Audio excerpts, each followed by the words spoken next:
few poems to read tonight. I'm sorry.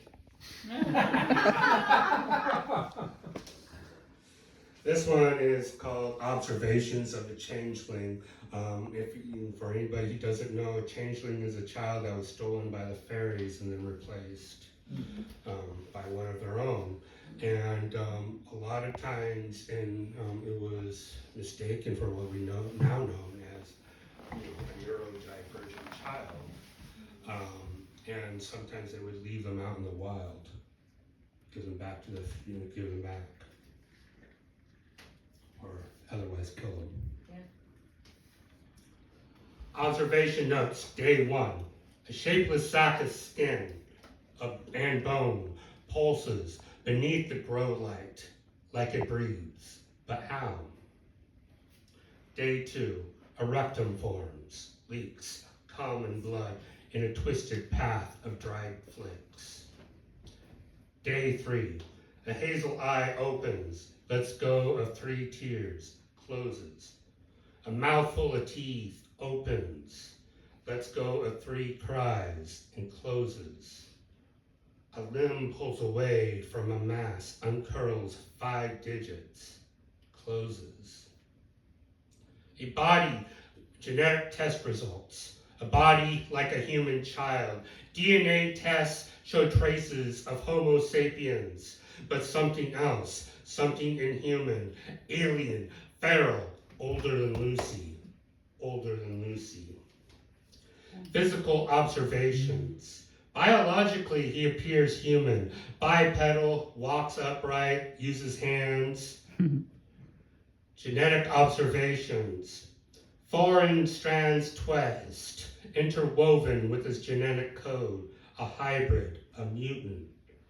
Patient history, sewn into our ancestry, threads of known humanoid species. He is not one of us, but he used to be.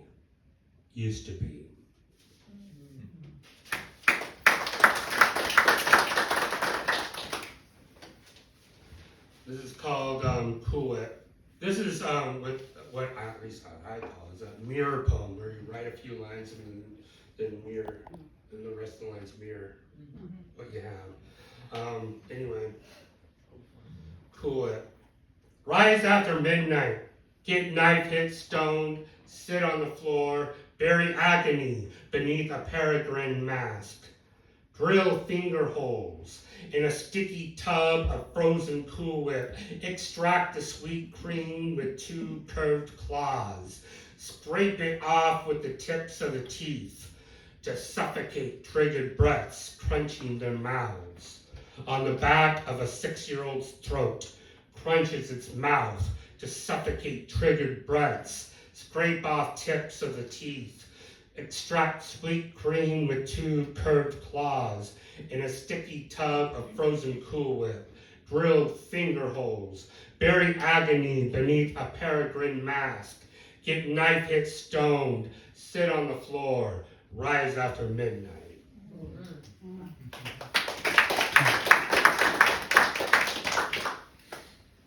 This is called Flaws.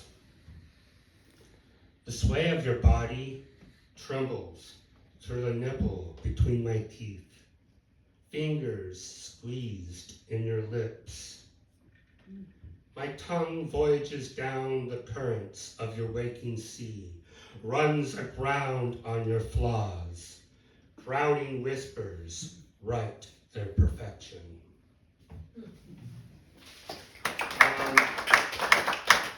This is my final piece. It's called Maddie Maudlin Visits Tom O'Bedlam.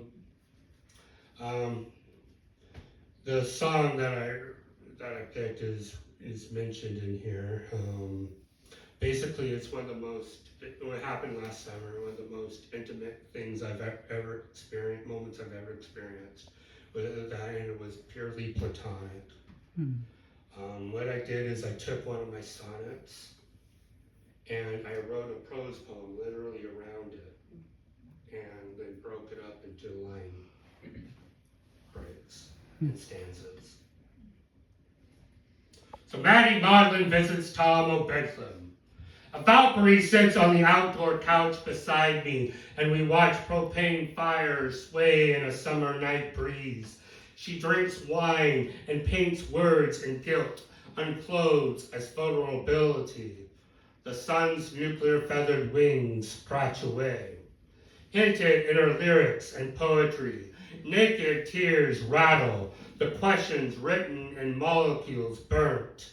Down paths laid down her neck, dampens the color on the aging face of morning brain fog. Of her black jacket, and her fingertips rub beneath her glasses. Her voice cracks on a self-constructed monster mask, bordering remorse huddled around her. Muted notes dance on a border fence of lips, and I rub her back, spread comfort.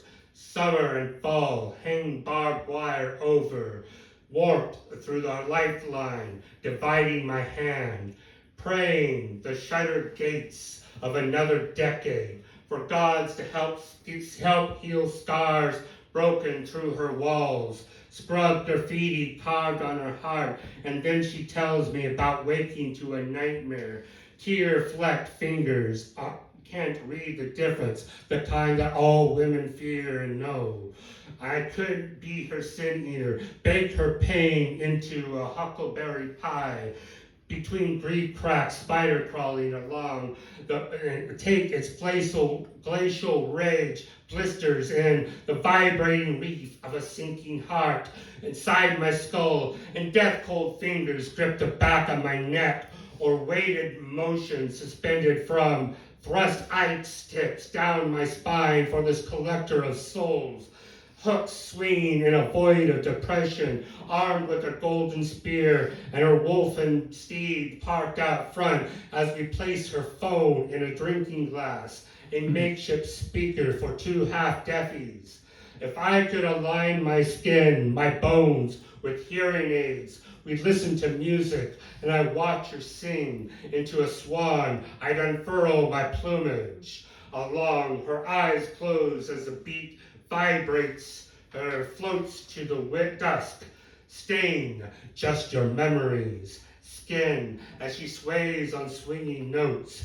My voice takes a chance and leaps into sound. My arm holds her around the shoulders, and we lean, her head on mine, and we sing together, our voices intertwined between the bass, between the half notes and the full. Two human souls joined in trauma, melded in mental illness, guilt, 1,000 what-ifs, until she sits up and sings one final time alone. And I listen. My spirit is entangled from hers. The world regains a spin when Maddie Maudlin mounts her great wolf and strives away into the dawn, saving her boots from gravel. Thank you.